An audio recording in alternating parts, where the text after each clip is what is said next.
Vamos, nessa aula, ver algumas formas de investigar a sazonalidade e vamos calcular no Excel os efeitos sazonais. Então, uma forma de gerar algumas visualizações, como a nossa base de dados é trimestral, nós podemos colocar um box plot por trimestre, para a gente ver a distribuição das vendas por trimestre.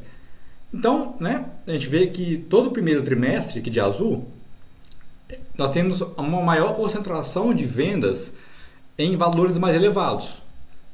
Em relação ao quarto trimestre, nós temos uma concentração maior de vendas em valores mais baixos. Então, nós vendemos mais no primeiro trimestre.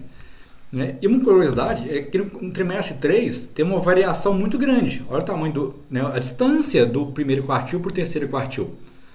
Então, a gente começa a explorar nossa variável. Um outro exemplo também é caso a nossa variável fosse mensal. Nós pegaríamos no histórico de 2015. Esse exemplo aqui, nós temos o histórico de vendas de um e-commerce. De 2015 a 2021, a gente plota um box plot por mês. Então, olha como o comportamento das vendas em dezembro é bem comportado e olha o de janeiro, o tanto que varia. Então, é mais fácil a gente prever um valor aqui em dezembro do que em janeiro. Mas, enfim, são só formas de a gente explorar essa questão dos períodos sazonais da base de dados. Então, vamos lá para o Excel. Nós vamos calcular agora os efeitos sazonais.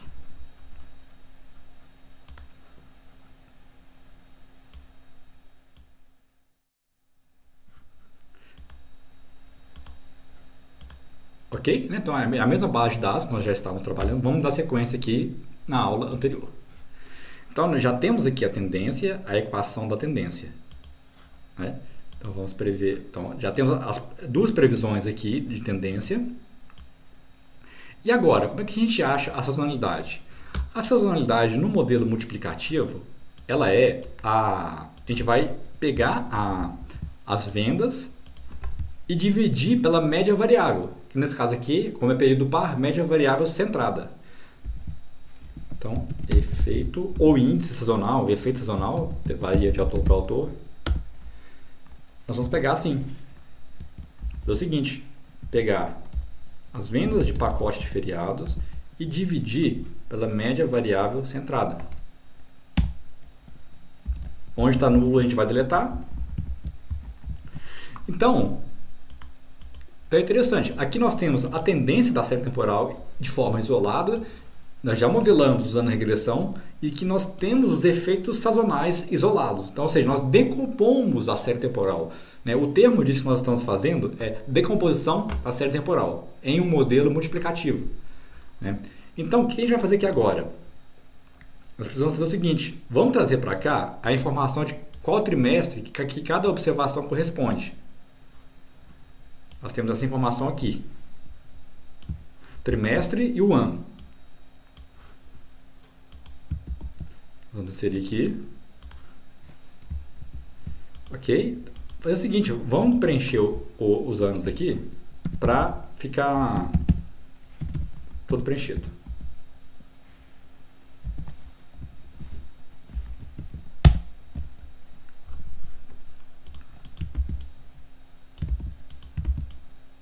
O que a gente vai fazer agora? Os trimestres, eles se repetem, certo? Virou um ano, o trimestre repete. Nós precisamos calcular o efeito sazonal médio de cada trimestre. Se fosse meses, seria o efeito sazonal médio de cada mês. Nesse caso aqui, é o efeito sazonal médio de cada trimestre. Então, vamos trazer o nosso gráfico para cá, a gente mantém nossa equação de tendência aqui.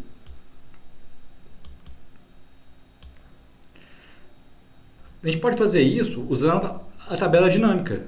Vou clicar aqui na tabela, inserir, tabela dinâmica. Então, tabela 1, ele já pegou, ele sabe que isso aqui é uma tabela. A gente poderia também selecionar aqui o intervalo de dados. E eu quero que ele coloque a tabela dinâmica aqui embaixo. Célula K23. Ok? Então eu gerei uma tabela dinâmica desse intervalo aqui, desse range de dados, né? E agora eu vou puxar os seguintes campos. Vou puxar o ano, para o rótulo de linha. Vou puxar os trimestres para as colunas. E no campo de valores, eu vou puxar os efeitos sazonais. Pode deixar como soma mesmo, não vai fazer diferença não. Ok? Então eu vou fazer o seguinte, eu vou vir, análise de tabela dinâmica, design, e aqui em design eu vou remover o total para a linha, que é só para as colunas. Então, peraí.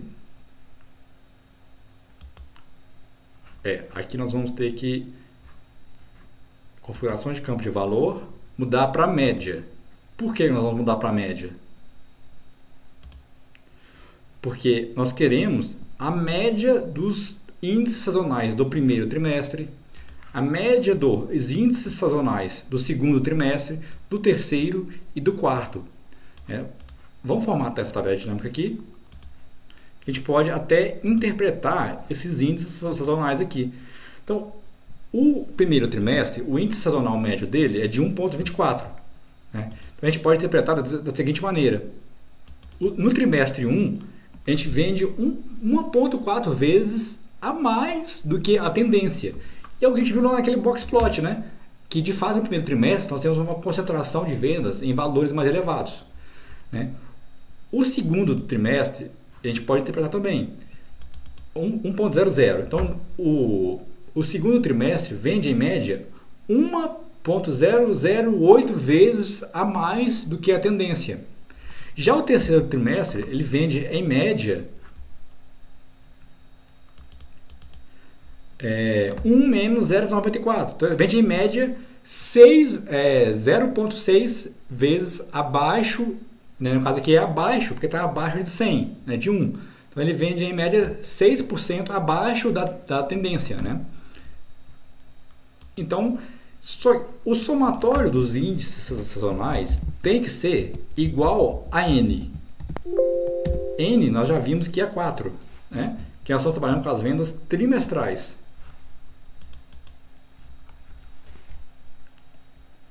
L29. Vou somar. Vamos somar de L29 até O29. Então, somando aqui, né?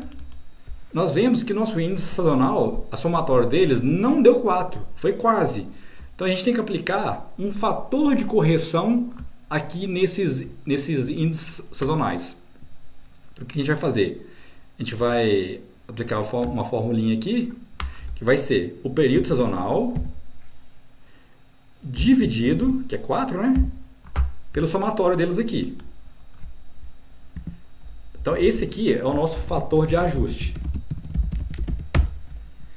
Em cima do fator de ajuste, nós vamos ajustar os índices sazonais, certo? Porque o somatório deles tem que dar o período sazonal, que é 4 trimestres. Então efeitos sazonais ajustados vai ser igual a célula L29 vezes o fator de ajuste. A gente pode congelar a célula do fator de ajuste, a gente poder arrastar. Então, vindo para cá, beleza? Então temos aqui os nossos valores ajustados do fator de ajuste. Se a gente somar aqui agora, vai dar exatamente 4, né, que é o período sazonal. Então, já temos a tendência modelada aqui na equação e já temos os efeitos sazonais modelados aqui. A gente pode até, para ficar mais didático, a gente pode até colar eles aqui.